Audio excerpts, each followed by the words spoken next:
Assalamualaikum dan selamat sejahtera. Saya Wan Syazah Farhana binti Wan Afandi daripada Diploma in Nursing Group 65. Untuk tugasan kedua ini, saya memilih tajuk penjajah yang paling memberi kesan kepada masyarakat Malaysia dari aspek politik, ekonomi, sosial dan agama. Jadi, saya telah memilih penjajahan British kerana penjajah British merupakan penjajah yang paling lama menaluki Tanah Melayu. Sebelum kemerdekaan, Tanah Melayu telah dijajah oleh beberapa kuasa asing seperti Portugis, Belanda, British dan Jepun. Tanah Melayu telah menerima banyak kesan negatif dan positif.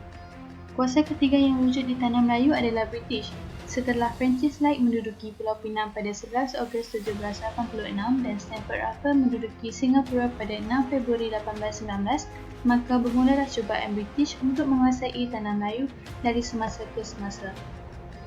Kesan yang telah ditinggalkan daripada aspek politik ialah perubahan struktur politik dari feudalisme kepada sistem demokrasi, perubahan Dewan Rakyat yang merupakan salah satu daripada dua Dewan Parlimen Malaysia, pembentukan Dewan Negara yang berperanan untuk membahas sebarang undang-undang yang telah mendapat kelulusan, sistem perundangan di Malaysia iaitu sivil dan syariah.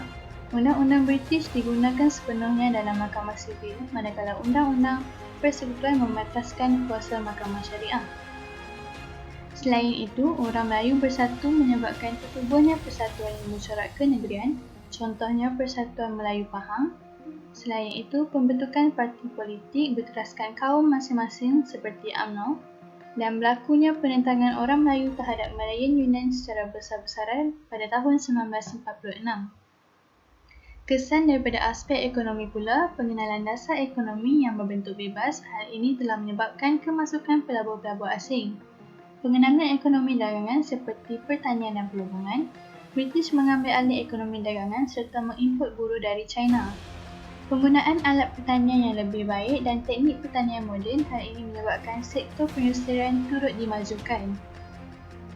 Masyarakat mengusahakan ekonomi sara diri. Revolusi perindustrian berlaku menyebabkan permintaan getah meningkat terutamanya dalam penghasilan automobil. Seterusnya, perkembangan sektor kesihatan bandar dan luar bandar. Kesan daripada British telah memperkenalkan sistem perubatan moden, contohnya pembinaan hospital kerajaan terawal di Taiping iaitu hospital pertama Malaysia. Aspek ekonomi yang lain, kewujudan lebih banyak pelabuhan penting serta kemajuan dari segi perkapalan, pembinaan landasan kereta api untuk memindahkan biji timah ke pelabuhan dengan lebih pantas untuk dieksport, pengangkutan kereta api menyumbang kepada pembukaan tanah baru di kawasan pedalaman. Selain itu, wujudnya rangkaian jalan raya untuk pengangkutan, sistem komunikasi turut diperkenalkan seperti telegraf, telefon dan pos. Untuk urusan pengangkutan dan perhubungan, pengenalan penggunaan mata wang kertas juga turut diperkenalkan. Aspek sosial pula, pengenalan sekolah-sekolah vernakular Melayu dan Inggeris, sekolah Melayu, sekolah Cina dan sekolah Tamil turut diperkenalkan.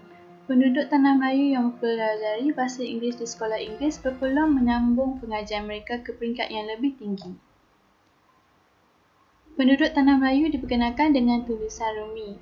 Sebelum ini, Tanah Melayu menggunakan tulisan Jawi. Kesan daripada penjajahan British telah memperkenalkan tulisan Rumi. Hasilnya, tulisan Rumi dan bahasa Inggeris digunakan pakai ke Malaysia hingga ke hari ini. Seterusnya, cara pemikiran orang Melayu sudah menjadi lebih terbuka. Landscape atau demografi Tanah Melayu berubah daripada kawasan pedalaman dan kampung menjadi kawasan bandar akibat perkembangan pesat perhubungan biji timah. Unsur-unsur barat dapat dilihat melalui seni bina bangunan yang mempunyai ciri-ciri dan reka bentuk moden serta bidang muzik seperti rock, balada, jazz dan sebagainya. Seterusnya, pembentukan masyarakat majmuk akibat kemasukan buruh-buruh dari China dan India ke Tanah Melayu. Mereka akhirnya menjadi penduduk tetap Malaysia sehingga ke hari ini. Aspek agama pula, British telah menginstitusikan bidang agama menyebabkan ia menjadi sangat birokratik. Bidang kuasa undang-undang Islam menjadi terhad untuk hal kekeluargaan, pewarisan dan kesalahan jenayah sahaja.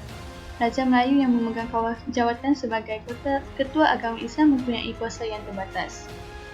Kesimpulannya, kesan daripada penjajahan British telah menyedarkan dan melahirkan semangat nasionalisme di kalangan rakyat.